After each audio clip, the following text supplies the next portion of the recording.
আল্লাহ তাআলা যখন আসমান ও জমিন সৃষ্টি সম্পূর্ণ করলেন, তখন তিনি ফেরেশতাদের ঘোষণা দিলেন, আমি পৃথিবীতে একজন প্রতিনিধি সৃষ্টি করতে যাচ্ছি।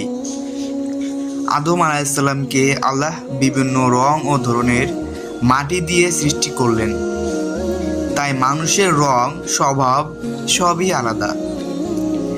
আদম আলাইহিসসালাম এর মধ্যে যখন আল্লাহ প্রাণ প্রবেশ করলেন, তিনি চোখ খুললেন, নড়াচড়া করলেন। এভাবেই প্রথম মানুষের জীবন শুরু হয়। আল্লাহ আদম আলাইহিসসালামকে সম্মান জানাতে ফেরেশতাদের সিজদা করতে বললেন। সব ফেরেশতা সিজদা করল, কিন্তু ইবলিস অহংকার করে অস্বীকার করল। এই কারণে সে জান্নাত থেকে বিতাড়িত হলো। আল্লাহ আদম আলাইহিসসালামকে জান্নাতে স্থান দিলেন। তার একাকিত্ব দূর করতে হাওয়া আলাইহিসসালামকে সঙ্গী হিসাবে সৃষ্টি করলেন। আল্লাহ বললেন, তোমরা জান্নাতে যেখানে খুশি থাকবে, কিন্তু এই গাছের কাছে যেও না।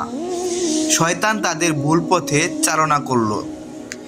আদম আলাইহিসসালাম ও হাওয়া আলাইহিসসালাম ভুল করে নিষিদ্ধ ফল খেলেন। তারা আল্লাহর কাছে ক্ষমা চাইলেন। আল্লাহ তাদের তওবা কবুল করলেন। আল্লাহ তাদেরকে পৃথিবীতে পাঠালেন। এটা শাস্তি নয়, বরং পরীক্ষা ও দায়িত্ব পালন করার সুযোগ। আদম আলাইহিসসালাম পৃথিবীর প্রথম নবী। তিনি মানুষকে আল্লাহর ইবাদত ও সৎ পথে চলার শিক্ষা দিতেন। আদম আলাইহিসসালাম দীর্ঘ 100 বছর পৃথিবীতে জীবন যাপন করেন।